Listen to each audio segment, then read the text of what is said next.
What is up, and welcome back to another episode of So There's That. I'm your hostess, doing the mostest, Kivanchi, and we are here for our Wednesday film review for the Saturn Awards, guys. The Saturn Awards will air on Electric TV or Electric Now TV on February 2nd, so it's coming up in a few weeks.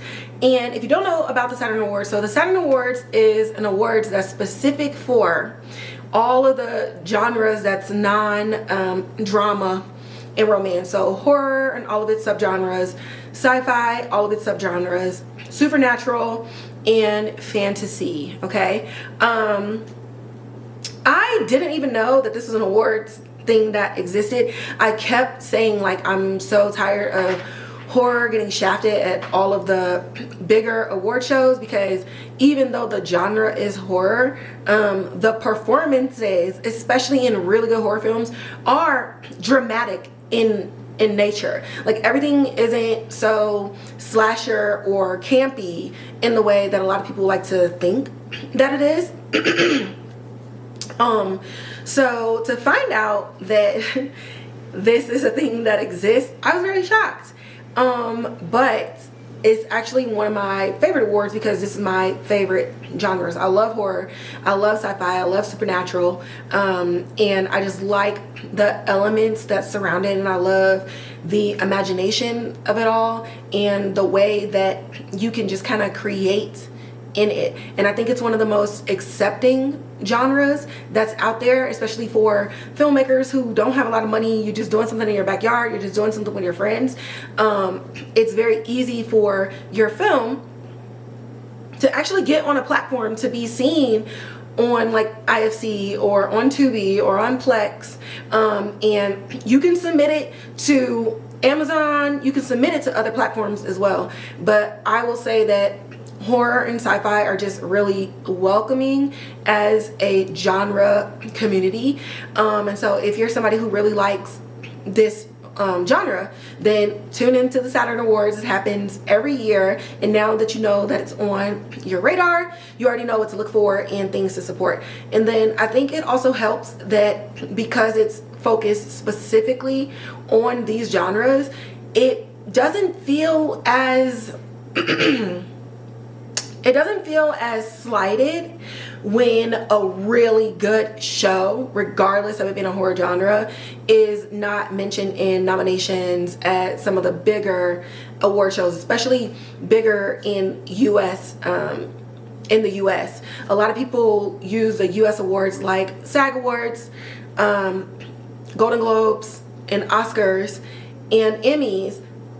For a lot of people, that is the measurement of, like, true success, and you get a lot of conversation, and it turns really bad online when people feel that their show or their favorite actor and actor is all-encompassing men and women, or whatever they identify as, when they're like, oh, they're getting snubbed because they didn't get a SAG award, or they didn't get an Oscar nomination or an Emmy nomination and stuff like that.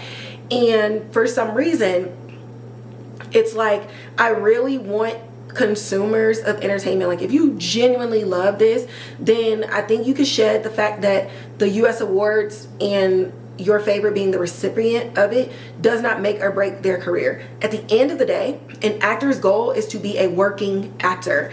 And then also, just because you don't see them in major US productions doesn't mean that they're out here desolate and not working. If you like someone, I just highly encourage you to follow their career, and you'll actually see that they're doing plays, they're keeping up with their theater stuff, they're doing musicals, they're still going to vocal training, they're still in dance, they're doing a lot of local stuff. They're still doing what they love with other independent filmmakers, because the goal is to work and the goal is to create. The goal for a lot of these stars is not to be a megastar. Many of them are megastars by situation. The iron strike, like the iron struck at that point in their career, in whatever product or project that they said yes to, and for some reason it took off. Very few of your faves go into it and say, I'm going to be a big movie star, and then that's how that works. That's not how this works. So I enjoy the Saturn Awards because it still props up people's hard work Okay, this takes time. It takes them away from their families, takes them away from their friends, any vacations and stuff that they planned. It takes them away from themselves because they have to put themselves in another person's shoes. Pre-production, during it, post-production, promotion, all this other stuff. Like, it takes a lot of time out of all of their lives. And so I love that we have the Saturn Awards to prop them up in a way that continues to say thank you for giving us your art and thank you for giving us your time. And I just want everybody to understand that not getting nominated for a SAG, an Emmy, or an Oscar or a Golden Globe does not diminish all of the hard work that these people do. Okay, so that's like a nice opening for y'all, so you just understand like my mindset and why I love this genre so much, and just helping to reframe mindset. Like, I don't think I'm gonna change everybody's minds, but I think a reframing really needs to happen, because a lot of times you root for your fave so much that you accidentally end up shitting on them and their work. And by saying, oh, they should have been nominated for this and all these other things and this and the third, you're also like backhandedly saying that because they haven't been done for that, that they're not good enough. And these are still human beings who read these comments, who get on the internet, and you could potentially be exacerbating internalized insecurities that they have within themselves. So you constantly being like, they should have, they should have, they should have, they should have. It shits on the person that you're trying to promote, and it also shits on the other people who did get nominated, because are they less than? Do they not deserve either? Like, at the end of the day, they're making a choice to entertain us, and we're making a choice to consume it. But what we cannot do is dictate it. So just remember that you are not them. You are not doing what they do. And if they did not do what they do, you would have nothing to talk about.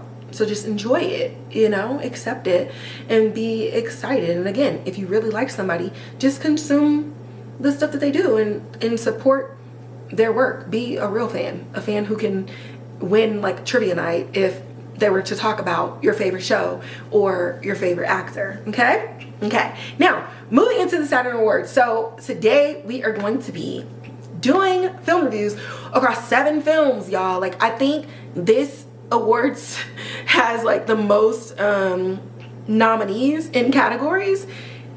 Whew. Watching all of these films, man, trying to find the time to just be watching these movies, it's crazy. But I did. And we're gonna be doing film reviews on best horror film. So the films that are in this category are Abigail by Universal Pictures, Alien Romulus by the 20th Century Studios, The First Omen, also by 20th Century Studios, In a Violent Nature, which is IFC Films, Long Legs, Neon, and A Quiet Place Day One, Paramount Pictures, and Smile 2, Paramount Pictures. So Paramount and 20th Century Studios has, just as a studio, double nominees in here. So I'm pretty sure if either one of them win, it's like a win-win. Like, that's pretty cool. All right. Now, we can't talk about best horror film without going into what constitutes as a best horror film. So like, horror in and of itself is like, I think there's an expectation going into horror films, fantasy films, supernatural, sci-fi, in that you can allow yourself a level of imagination and a level of like an alternative reality, so that you can just open up your aperture and not really get too deep into like, oh, this wouldn't happen in real life, or this is fake, and this and that. Like, obviously it's supposed to be fake. And so with that, across all of these films, you really just gotta watch it with your brain just open to the fact that it's ridiculous, but like affectionately ridiculous, not like stupid or anything. Like, it's going beyond the realms of reality. Ridiculous. Okay. So, a best horror film is typically considered one that effectively builds suspense, creates a strong sense of atmosphere, has relatable characters, a compelling antagonist, monster, or villain, and uses clever storytelling techniques to tap into primal fears, often by keeping the audience guessing and feeling uneasy rather than solely relying on jump scares. It should have strong visuals, sound design, and a well-crafted narrative that goes beyond the gore or the shock value. So I'm gonna repeat this last sentence because I think across all of these movies, this is a thing that's going to set the movies apart when the voting, voting has already happened, but during voting. Strong visuals, sound design, and a well-crafted narrative that goes beyond just the gore or shock value. Okay, so a lot of people think just because it had like a lot of practical effects or CGI effects, blood and stuff like that, like, oh, it's really good. But when you strip away all of those things, is the story something that people would want to watch and would come back to? Like, people rewatch scary movies, and if it's not a story that people will come back to, then was it really good? You know what I mean? So, some of the key elements of a great horror film are suspense and tension, the ability to gradually build anticipation and keep the audience on edge through subtle clues, foreshadowing, and pacing. Pacing is so important. Character development. Characters that the audience can empathize with and care about, making their potential danger more impactful.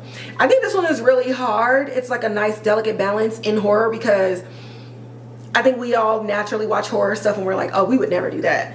And so to really have a film make you scared for the characters, that goes into just like the writing being so good, and then the actor delivering everything that they need to deliver to make the audience really like wish and hope that they stay alive. Atmosphere and setting. So this is more so of like production design. A well-established environment that contributes to the feeling of unease and fear, often using lighting, sound design, and cinematography to enhance the mood. The antagonist. Okay, so in horror, the antagonist is important. Who is the villain? It's about the villain. Like, it's about people living, but at the core of it, who is the monster?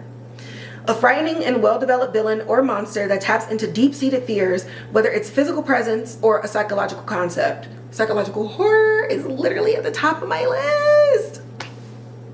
Subtlety and mystery. This is a hard one for people. Not always revealing everything about the threat, leaving room for interpretation and the audience's imagination to fill the gaps.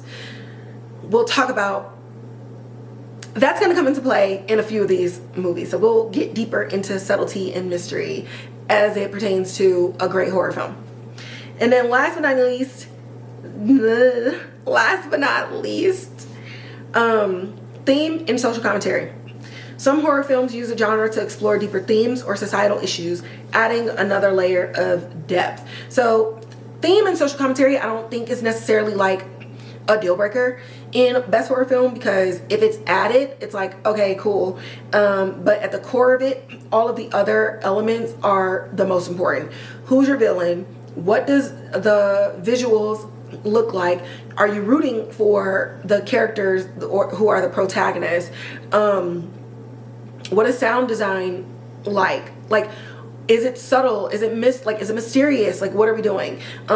It having an additional layer is not an end all be all or like the breaking point for tipping something over. And there's a lot of horror films that end up having like another deeper plot that ends up taking away from the movie. So I would just say, if you're writing a horror film, just think about if social commentary is worth it in the realm of everything else that you're writing in your story. All right, going into the films. Okay, so because this episode has 7 films, obviously all of the other film reviews that I've done for Critics' Choice and what was the other one I did? Golden Globes. It's gonna be over an hour, but I'm gonna try to keep this one like under an hour and a half. I don't know at this point in time what that timestamp looks like. I apologize if it's over an hour and a half. I'm so sorry. But this one has the most movies. Yeah. So Abigail, it's an hour and 50 minutes. After a group of criminals kidnap the ballerina daughter of a powerful underworld figure, they retreat to an isolated mansion, unaware that they're locked inside with no normal little girl. So again, I'm gonna mostly be reading from my notes, and then I'll just kind of fill in some of the gaps based off my memory of the film. Okay, so the staging and the setup I thought was really nice. I think they did a really good job at kind of going through some quick other locations and then going into the house, which is the primary location. So this is really good when it comes to like budget and when it just comes to having like a single focal point. So I can imagine that because the majority, like literally 98% of the movie was in this house, I thought it was really smart to kind of set the stage for like before everybody got to the house in like a couple of other locations that were really quick, but you already knew like what was going on. So I thought that was really smart that they did this that way. The lore of the story, so it is mysterious, but they definitely lay it out in a timely manner. So again, pacing, going through, and it's like all of these events are happening, but it's not where it's like the last 20 minutes is when all of the information comes out. We're getting like a sneak peek into all of these little things, and because the characters are also slowly revealing certain things about themselves, you kind of start to unravel the purpose and the fact that maybe everybody in this room is not here by accident. But the way that they do it, it's not just like boom, here's all of the information. Like it doesn't take all day to get there. The special effects and the jump scares were actually really nice. Like they didn't make me cringe. It looks like they did a lot of practical effects, a lot of physical effects as well. Same thing. And the blood and everything looked really good. The teeth looked really good.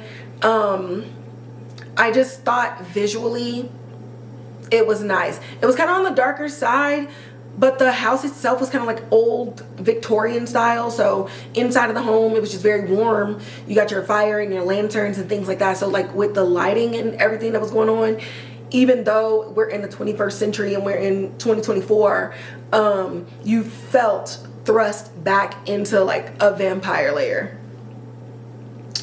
Some of the script has like some corniness, and some of the horror reveals in there were just kind of like, okay. But I think the comedic response of it all was, I think it was really good. Basically, they leaned into what somebody's natural reaction would be when finding out that there's a vampire in the house. So some of my favorite comedic moments was just them trying to figure out like, okay, what do we know about vampires? And then everything that they mentioned was absolutely terrible and completely untrue. And so you find out like they don't know shit about vampires. And so just the way that they kind of did that, it's kind of like if you were in this situation in real life, you would be ill-equipped to handle it. So I felt like the characters had very realistic responses of like, get me the fuck out of this house. And I thought that was really nice. Let's see. The comedy though, it did get a little bit more ridiculous in the end. And I think the end just kind of went too far with the comedy. I think it would have been a really well curated horror film if we would have like edited some of that out. Like we already understood it, and so we didn't need to keep leaning into it. I think it still would have been a horror comedy without it. But again, all of this stuff is just my opinions. Okay, y'all might disagree, but that's just my opinion of it. But I loved the musical score that was over the final scene that juxtaposed what was happening in a very smart way. And the twists were actually really nice. overall, I gave this film, I was torn between like a 6.5 and a 7. I think I'm just I don't know which one I want to choose. I literally have both of them written down. But if I think about like what can make it better, obviously some of the comedic pieces at the end they could have removed, and some of the other stunts seemed out of place for the way the rest of the film was shot. So it just kind of like took you by surprise at some of the stunts that happened and some of the things that were like flying around in there. It just seemed like it didn't make any sense, and we could have got what we got without it, especially when it came to the humans and not the actual vampire in there. But I think I will lean more towards a 7 because of the pacing. I thought the subtlety and the mystery was really nice. The big reveal was actually like really nice. I don't know, it was a nice reveal. I didn't feel like it came out of left field, and it didn't seem like something that would be obvious that the audience would figure out on their own. So I like that for the ridiculousness of the movie. It's still a very solid storyline, and the little girl did an amazing job. Like, shout out to her. Moving on to Alien Romulus. This movie is an hour and 59 minutes. While scavenging the deep ends of the derelict space station, a group of young space colonists come face to face with the most terrifying life form in the universe. Okay. The opening and probably like a solid 45 to 50 minutes of this film really felt like Star Trek to me. Visually, everything looked older. Like if you were to put on the original Alien movie, it looked like that with the granularity of it all. But what I couldn't grapple with was, is this supposed to be a horror film or strictly sci-fi? Because the musical scoring that was happening really made me feel like I was watching Star Trek. And now me personally, anytime Star Trek came on as a kid, it was nap time. So like if my cousin or my uncle or somebody was watching Star Trek, let me go get this blanket, let me go get this pillow, and I'm going to sleep. I don't know that the music necessarily did any favors for a large part of this film. And also with the sound design and just musical composition altogether, this is a really loud film. Like the background music was constant all the time, and I felt like this took away from the subtlety and the mystery and kind of building that thing that makes you be on edge for the protagonist. It just felt like, I don't know, a Saturday afternoon watching Star Trek from a musical composition and sound design like point of view. As far as the costuming and the effects and the monster, the aliens looked really good. I'm not even gonna lie. The detailing on the main alien that you see on the poster is really nice. All of like the stickiness and the ick and the acid and the goo and everything like that. There are some parts in here where we have people who are like missing pieces of their body, and being able to combine like somebody looking human versus somebody looking android, and like the combination of what that looks like if one is like cut in half, was a really good job. And then also just the spaceships and everything too, I thought were designed really nice. As far as the editing goes, so the editing is very warm, And I still don't know how I feel about it. It gave that warm feel, kind of like when movies want to showcase like being back in the past or being in an event that's a little bit somber, or that has like some emotional relevance. So it was very warm on that side. And then there were some other parts when we're getting to some of the darker scenes where it wasn't as warm. We're looking at grays, we're looking at blues, we're looking at blacks, but a lot of it was warm. And I think that also for me took away like the mystery of it all, because I didn't feel drawn into the story. I really felt like I was sitting outside of what was going on. Like I personally didn't feel connected to the film because of what it looked like and sounded like to me.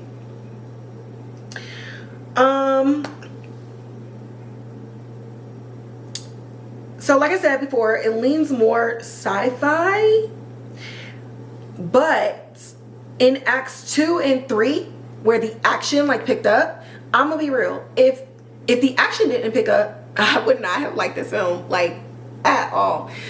In acts 2 and 3 where we're getting to the action, we're getting through some things. I don't know that it was necessarily still clear like fully of what was going on. There was a point where it was kind of like spelled out with the little things of like what's happening. But the alien that we're supposed to be afraid of, we don't even really see the majority of the time. And so a lot of it is just built off like the little alien babies and little things like that. But like, where is the monster? Like, give us the monster. Make this hard and make this scary.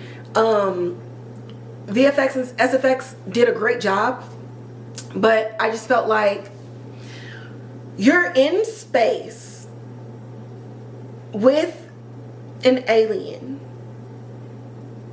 You have nowhere to go. That in and of itself is very frightening. What you gonna do? Jump out the spaceship? There's nowhere to go. And so I think the movie could have really leaned into being trapped, and you're basically stuck between a monster and a black hole.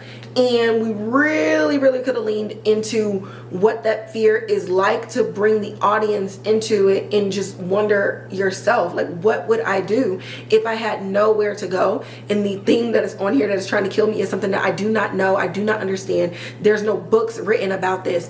How will we survive? And I think they could have leaned into that a little bit more than what was done, and we could have gotten away from some of like the pettiness that was happening amongst the crew members. Like, yeah, we get it, they're in their young 20s, this and the third, but like, do they, like, the pettiness was kind of getting in the way of them trying to figure out some things.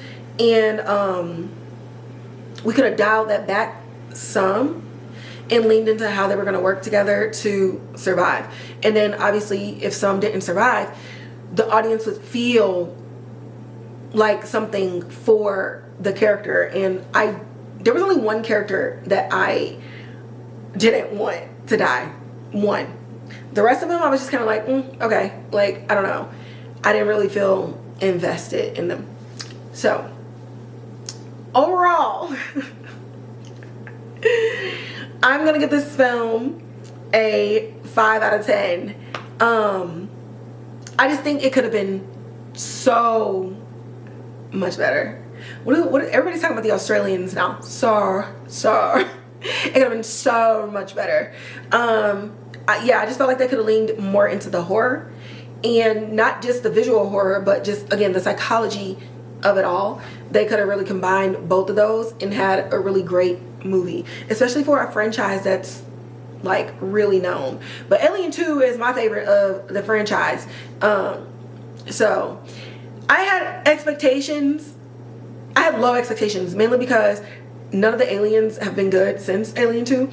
But it was better than what I expected. Okay. We could have just, the pacing, everything could have just been split up a little bit better. And for the movie to be 2 hours, we could have did more with our time. Let me check the time. Okay, we're at 30 minutes. We're on our third movie. The First Omen. Another movie that's 2 hours. A young American woman is sent to Rome to begin a life of service to the church, but encounters a darkness that causes her to question her faith and uncovers a terrifying conspiracy that hopes to bring about the birth of evil incarnate. So this is meant to be a prequel to the 1976 version of The Omen, aka Little Damien. Now, personally, I feel like every movie since the 1976 version has been like lackluster. The original is perfect, like absolutely perfect. And things just haven't been meeting the mark for me. So I'm not gonna say that there wasn't a little bit of bias as I went into this, but like all of the films, I set my phone down, I wasn't on social media, and I watched it, and I told myself, be gracious. So we opened up with the premise of the story and what it was going to be about, and with something that was kind of frightening. I'm not even gonna lie. So what I liked about the opening of it is, you know what's going on, you know the plot, you know what's to come. This weird demonic thing is also happening, and it's kind of frightening, but it still didn't give away everything. And again, that is just kind of hard to do, like to give away the plot and still have enough to go through and watch the movie and have events unfold. I think it's really smart, and it was a great attention grabber with just the urgency and the fear, and then the everything crashing around, and somebody getting hurt. Like, it literally in the first 5 minutes, it's like, okay, okay, let's keep watching. And I thought they did a really good job of that. The camera quality does give the feel of 1976, so it's called the First Omen, and so we're back in time, so it does give that feel. And this one also has a lot of that warm editing with the lighting and stuff in post-production, but it makes sense because the majority of the plot is in Rome. And Rome, I've been in Italy before, I've been to Rome, and it still feels archaic. So doing the lighting and everything, it felt like they were walking amongst the 2024 people, but all of the nuns and the parishioners and the abbots and stuff like that, you could just tell that in the 21st century of things, they still lived a life of old. And the color grading on that in post-production definitely made you feel that way too. And so you always knew when the characters were, whenever they were like in the city of Rome, like in the nightlife and stuff like that, it just felt like such a stark difference than when we're inside of the group home where the nuns work. What do they call those? I forget the name of it. Like the name, there's like a name of it. But yeah, and so they do a really good job at visually taking you in and out of that space. The lighting in the dark. So this goes to specifically, I wanted to come back to here. Atmosphere and setting. So using lighting and sound design and cinematography to enhance the mood. I thought they did a really great job at some of the scenes where a character is lighted in a certain way and everything behind the character is dark. But then, you know how when you be sitting in your house and you be like, you think something's like moving out of the corner of your eye? So then you get this moment of like something is in the corner of your eye. And so while the characters are talking, you're now straining in the dark and you see something or like a figure, and they don't stand out too much to where you can see a face or a shape, but you see something. And I thought that this was expertly done, because as a viewer, you're just like, now you're just looking at the background and like, now you're afraid of the dark, and you're afraid for the characters in the scene because all you can think is just turn around, like what the hell is in this room. And I thought they did a really good job at keeping the focus on whoever was in the light instead of doing lighting against the figure that was in the background to where you could see their features. The only thing I could think about it is like The Conjuring 2, when the nun started to appear in like some of the backgrounds. In a lot of those you could really see like a full figure and a full shape, which wasn't bad for that movie. But in this movie, in these dark corridors, in this old ass building where these nuns are taking care of all of these little girls, realistically it would be that dark. You wouldn't see anything. So for them to play on the realism of what that looked like in a lot of their shadowy moments and still be able to get that feeling of like, what was that in the movie, I thought was very, very expertly done.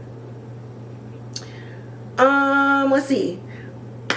The scares and the mystery as well as the plot twist. So I think that they put a lot of their information at really good points in the stories. This was a great use of the 2 hours that they gave us. I don't like my time being wasted. I thought that this was a great use of 2 hours of film. And honestly, even if it was longer, I don't think I would have been upset. And I think what would have made this movie better is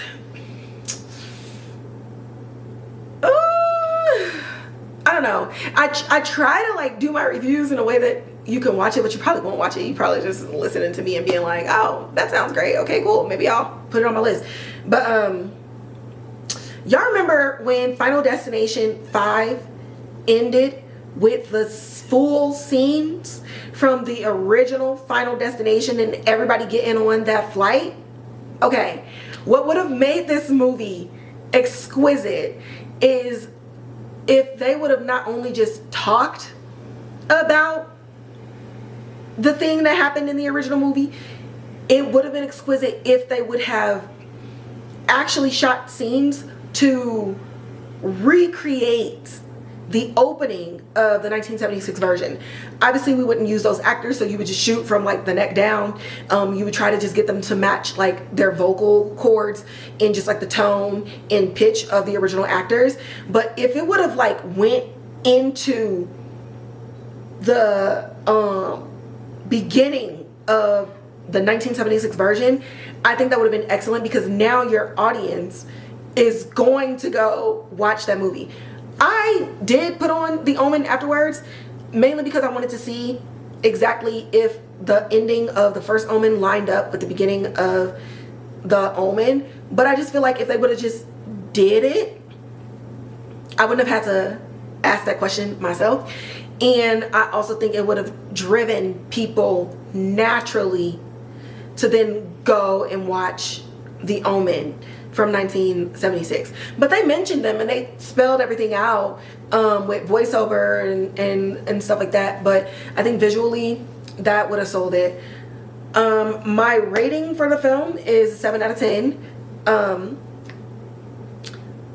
There were some things in the movie where when the movie was over, I was trying to figure out like, okay, how did this event lead to this? Like, what was the purpose of this action that was so dramatic? What was the purpose of that with this story? There was a couple of things that happened that I just felt like wasn't tied in completely to the story of the main character. And then obviously what I just said, I think they could have went a little bit farther. Instead of just explaining where this baby was gonna go, they could have just did some scenes to just reenact the beginning of that movie, and it would have been complete. Moving on, In a Violent Nature. This is 1 hour and 33 minutes. When a locket is removed from a collapsed fire tower in the woods that entombs a rotting corpse of Johnny, a vengeful spirit spurred on by horrific 70-year-old crime, his body is resurrected and becomes hell-bent on retrieving it. Alright, so out of all of the films, this one visually had the lowest budget of them all. But for it to have such a low budget, a lot of the practical effects and the blood and the costuming and the makeup, I would say, really makes up the bulk of this film. Like, that's the forefront of this film, is special effects, practical makeup, costuming, and I'm trying to think. Yeah, those are the main things in sound design. Lighting wise, it seems like they relied on natural lighting for the majority of it. So like grace really had to come into play for this film, because I already knew, like, okay, this is from a group of filmmakers who enjoy making film, probably didn't have a big budget, but they pulled it together really good. And then the editing of it all plays a role in it too, because there's a couple of scenes with certain death scenes where it's just like, yeah, your editor did that, your special effects team did that. That being said, I still am confused by the movie. So all of these movies that I watch, especially movies that I watch, not so much TV shows. I typically know a little bit about what the TV shows are going to be about. But with movies, I go in blind. I don't want to know the premise. I don't want to know anything. Like, can the movie tell me, like, what's going on? Can you convince me to like this film? So when the movie was over, I went to IMDb to copy the log line and put it in my notes. And I was just like, I would have never known that the necklace was the catalyst that led to all of these murders. Yeah, I wouldn't have known that. I think something was happening at the end where an explanation of events was going on, but by the time we kind of got there, I think mentally, I was just so confused that I don't think I grasped like all of what was happening. Yeah, I'm confused. I'm confused. What was creative though? Okay, this film was shot in the point of view of the antagonist, and I thought that was really cool. Like, when I was watching it, and you know, once I realized I didn't really understand what was going on, I just decided to just look at the things and just, what am I looking at? And as I was watching it, I'm like, man, how cool would it have been to like see Friday the 13th, but from Jason's point of view. So we're with Johnny this entire time, but we're listening. You didn't really see the other characters. You heard them, but you didn't really see them at all. And I'm pretty sure for shooting purposes, this was great for like how many days to shoot and location and the number of actors and stuff that you needed, because they literally just did voiceovers for the majority of the movie. But I was just like, man, it was really cool to sit with him and you're hearing like these voices, or you're hearing these other people, or you're watching them from across the way. And then you get to see the point in which the antagonist is making a decision to go and commit these murders, rather than the other side of it where, you know, they be in the tents, not paying attention to them kids, and then Jason's machete just comes into the tent. So you actually get to see Johnny make these choices and make these decisions to go and commit these crimes. And I thought that that was a very interesting way to kind of like be on the antagonist side, because why are you touching my stuff?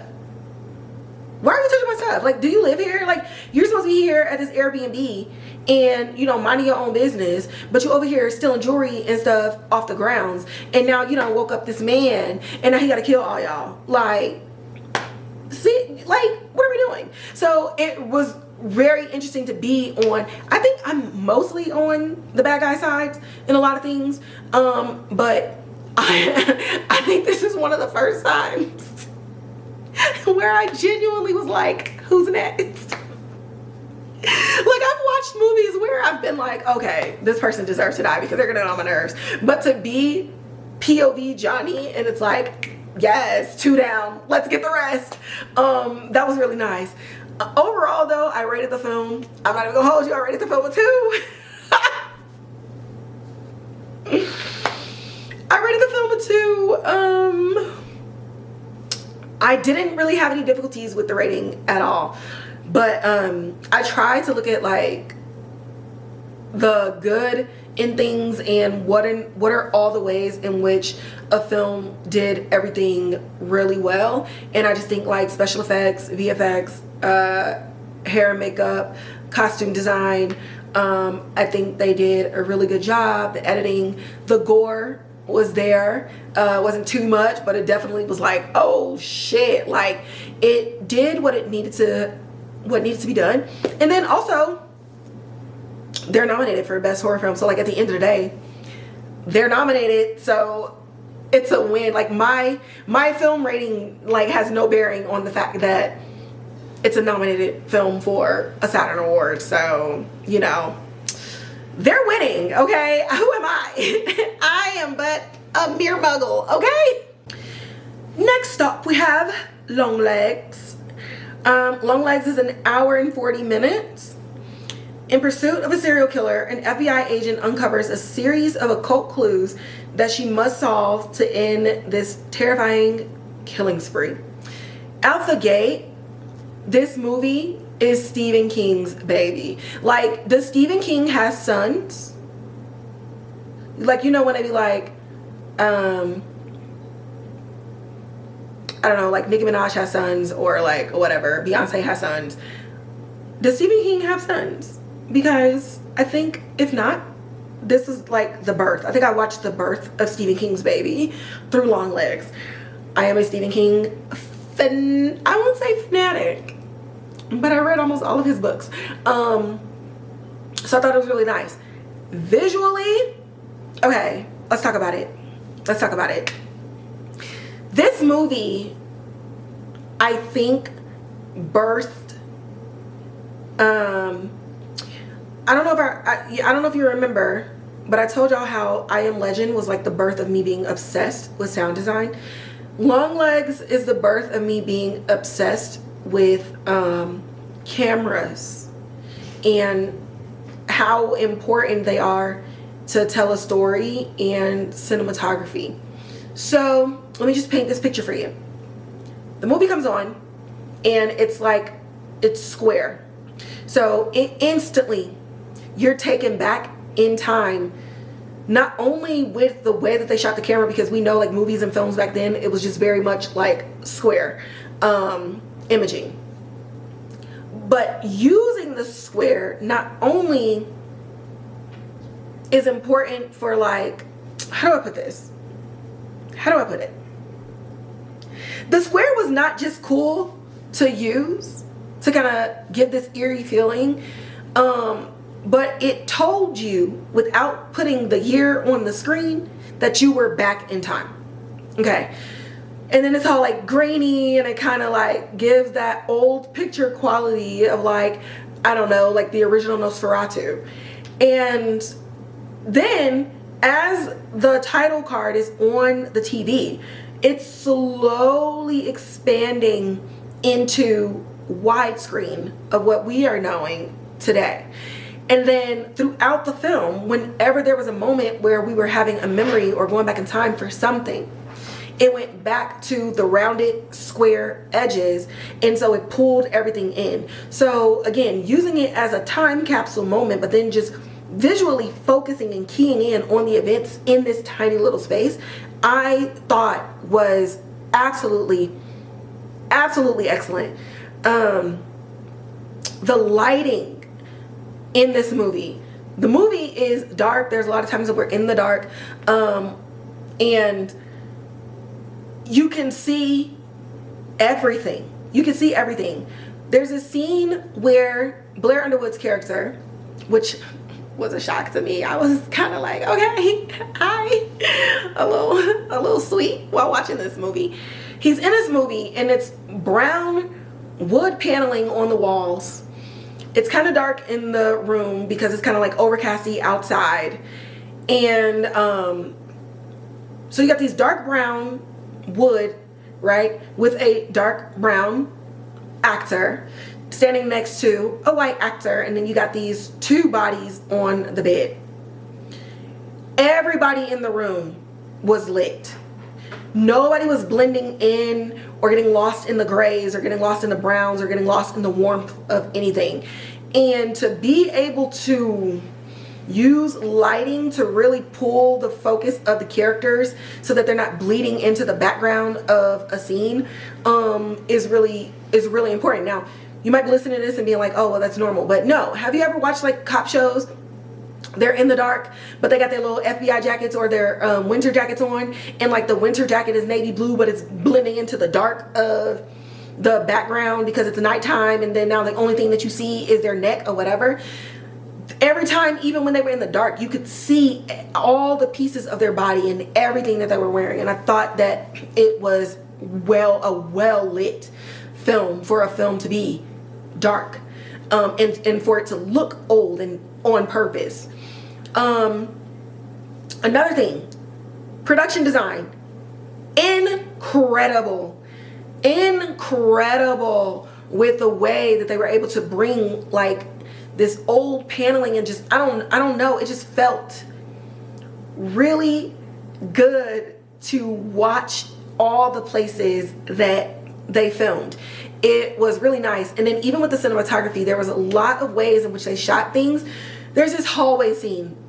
Y'all need to watch this movie. There's this hallway scene, and the way that it looks, and the way that the musical scores come in, where it's like a jump cut to like a scene, and it's like ding, and then nothing happens. So the way that they use the musical scores and the jump cuts in this film to scare the living shit out of you in moments where nothing actually even happened. So sonically and visually, you're just on pins and needles the entire time, to the point where when something happens, because you were so on edge, it gets you to this point where you're like, okay, I think I can relax. Oh shit! And then like something happens, and it's just like a false sense of security the entire film.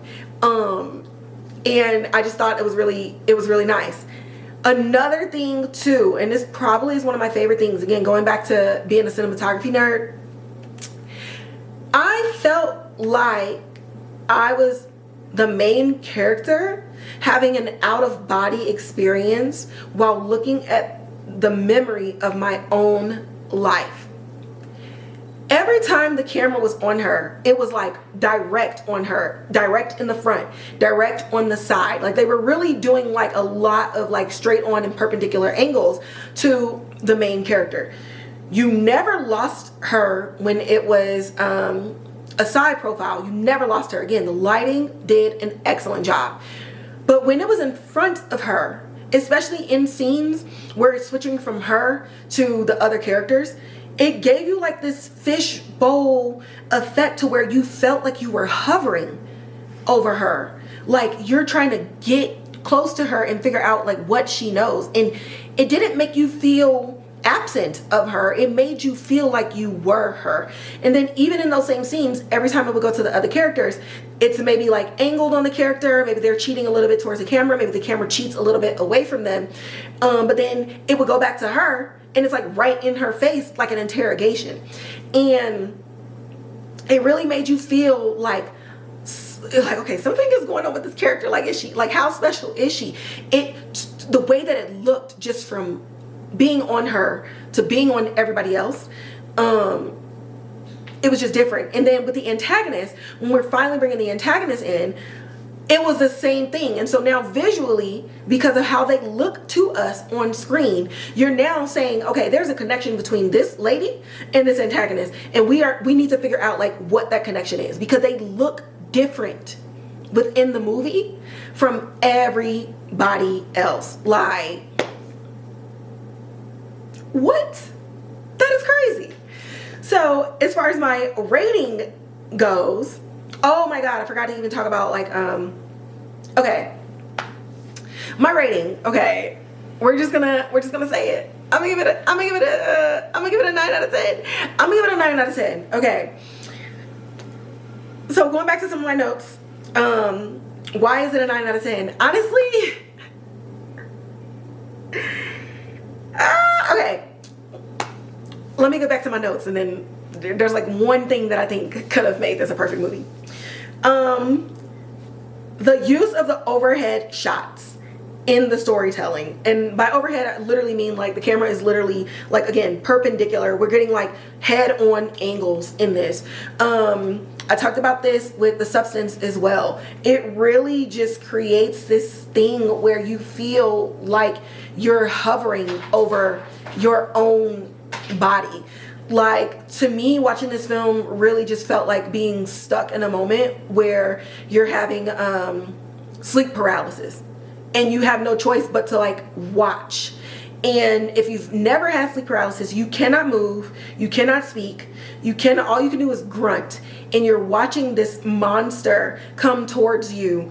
But then you also get this moment where you can see yourself stuck and you're trying to tell yourself to move. Even if you're laying in the bed next to somebody, there's nothing that you can do.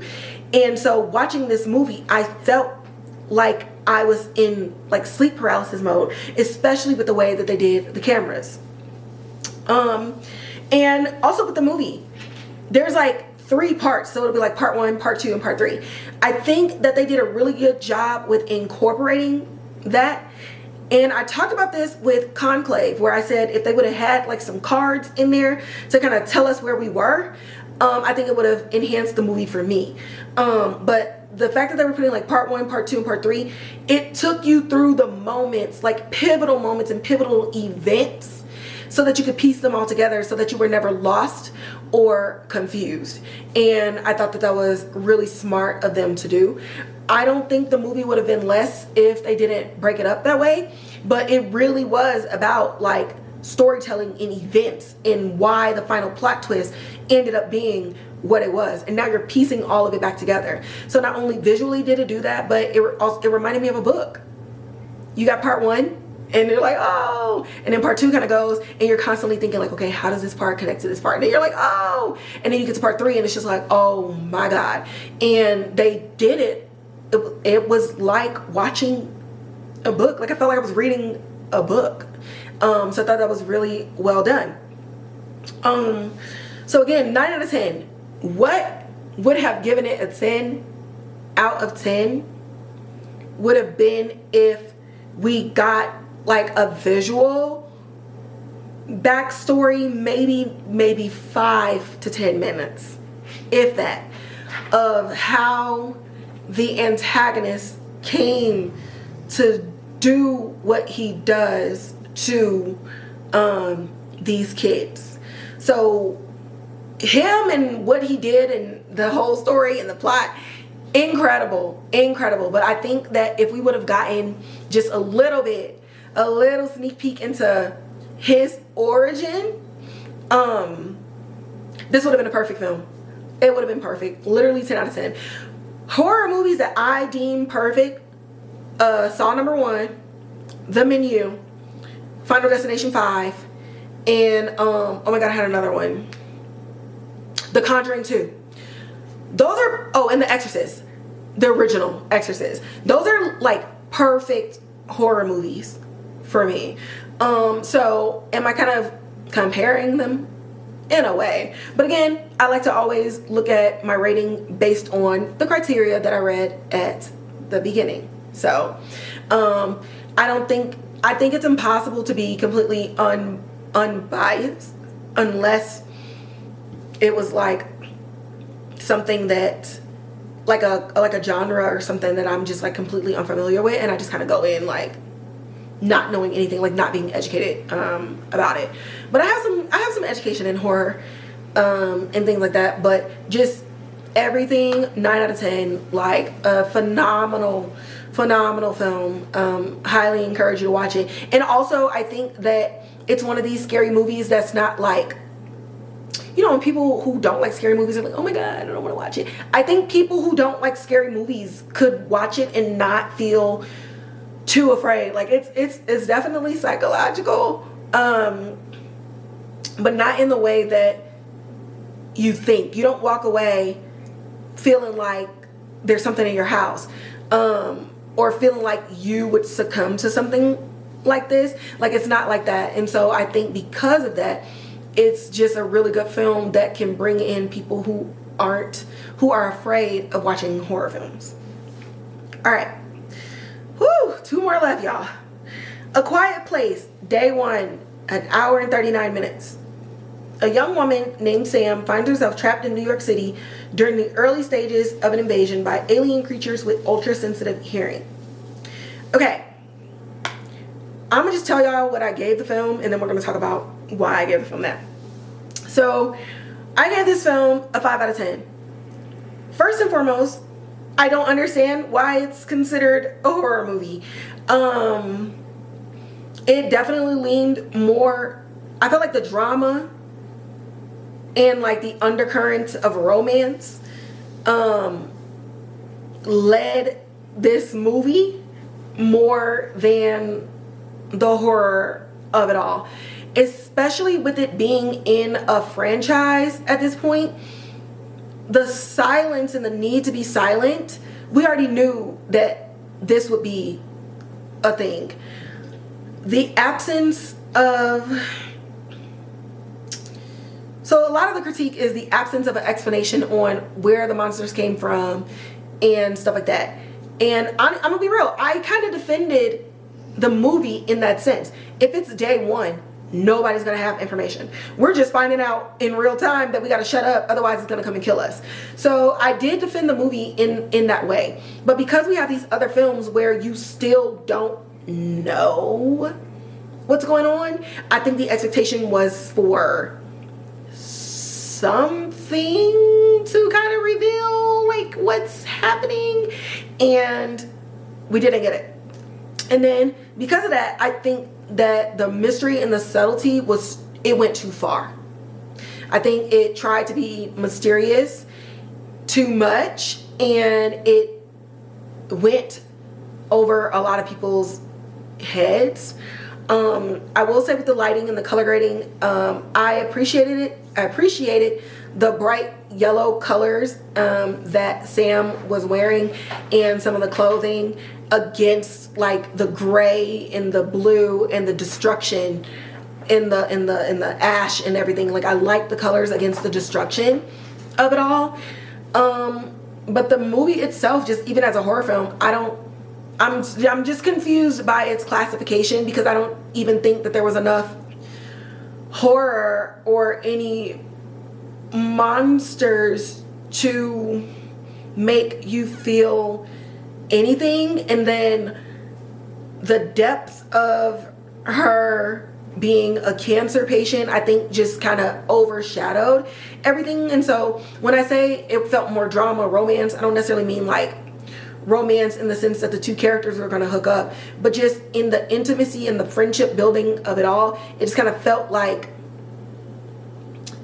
their journey was put in front of it being a horror film, if that makes sense. Like, I appreciated the story and I appreciated like how it all laid out, but it just kind of seemed like the movie was just about her living in her final days, which we could have made that movie without it being A Quiet Place. Like, this movie could have been a movie outside of the Quiet Place franchise.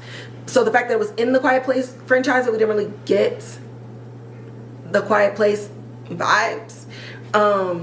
Yeah, it was like a 5 for me. It was a good story, that's the only reason why it's a 5. Like, it was a good story. But I was just confused by its classification. I'm not even gonna hold you. And honestly, there isn't a Quiet Place better than the first one. Like, I'm sorry, like, that first one goes hard. Like, justice for the dad, bro. Justice for the dad. All right, finally, Smile 2. 2 hours and 7 minutes.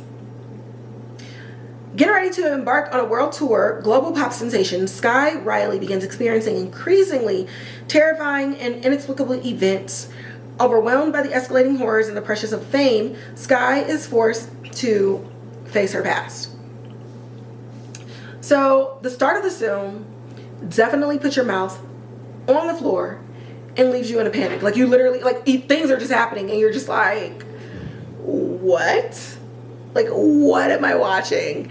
Again, attention grabber.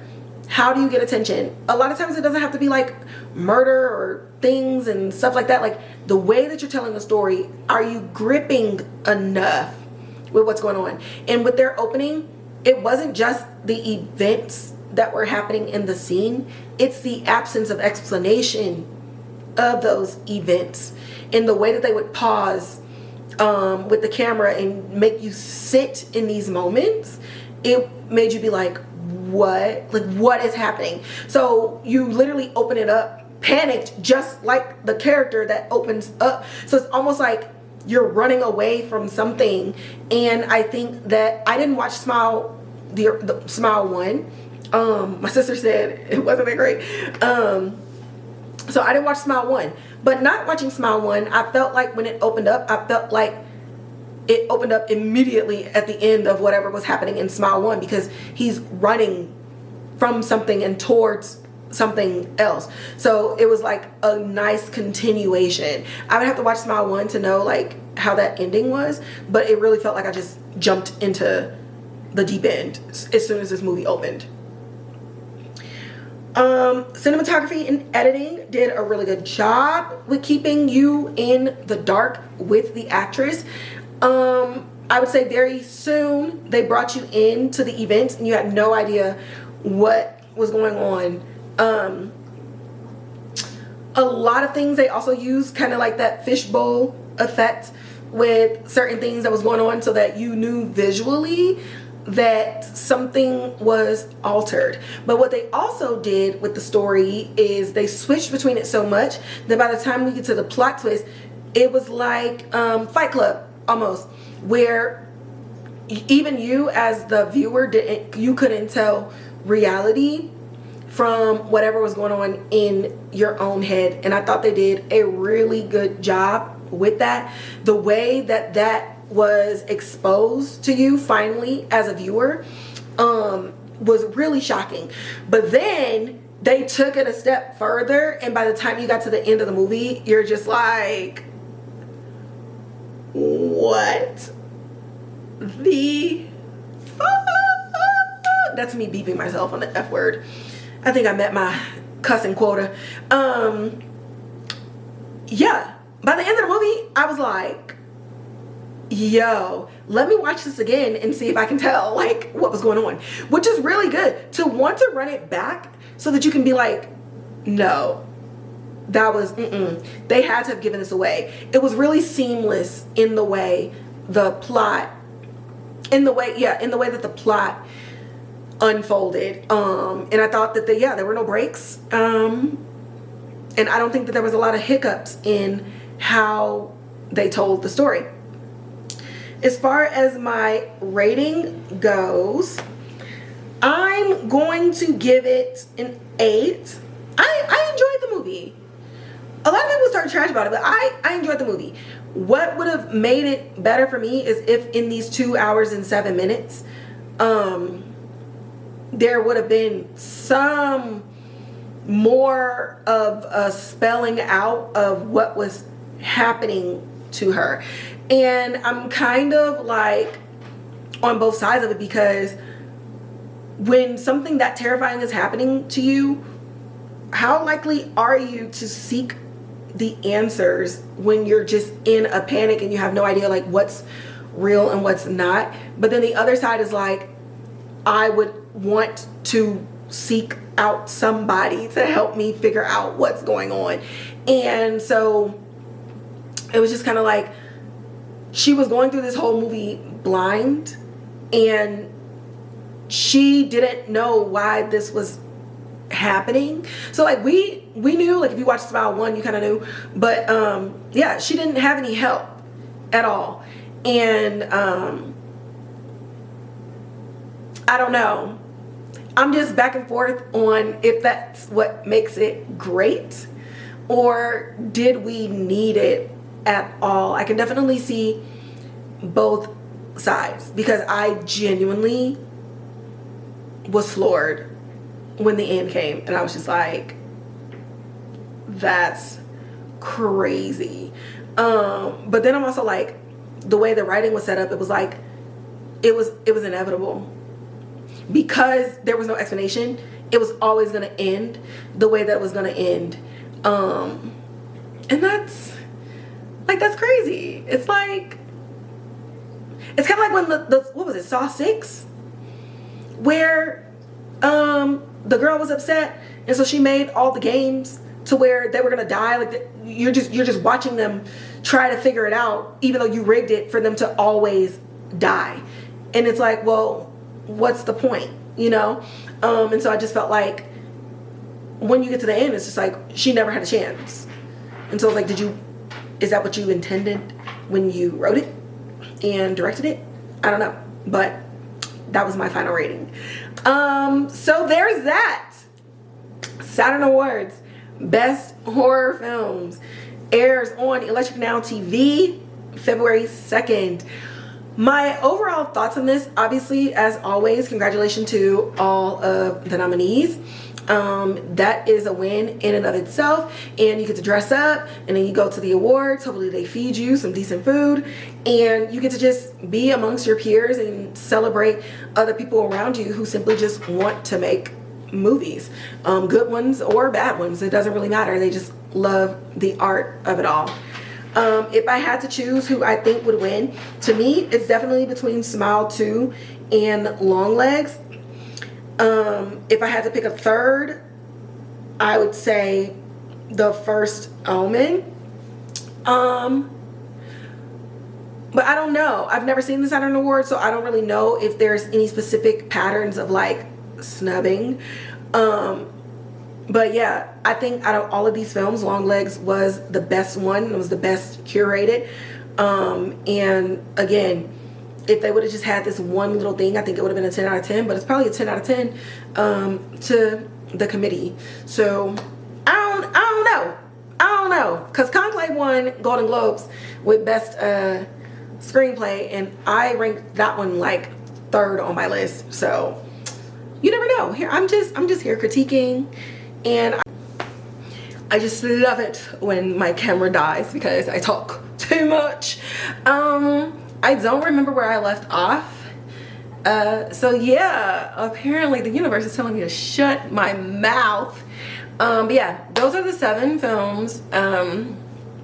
Go watch them. You might feel differently than me. Like I said, I always try to pull up all the criteria that meets whatever category it is, so best whatever, and then I try to just look up like what are the qualifications and the key elements that voters should be voting on. Not saying that they vote that way all the time. I'm sure there's some friendships and some, you know, handshake deals and stuff like that in the real world, but if we just look to the integrity of it all, those are all of the elements that make up Best Horror Film. Good luck to all of the nominees, and as always, like, share, subscribe, hit that notification bell, comment in the comment box below. Let me know which movie you think should win, and when you give your opinion, indicate if you watched the other movies, okay? I'm okay with you posting your fave, but be honest if you haven't seen the other ones, instead of like blind devotion behind whatever it is that you like, because that's kind of like annoying. And yeah, intrusive thoughts just slipping into this ending. I'm trying to get out of here.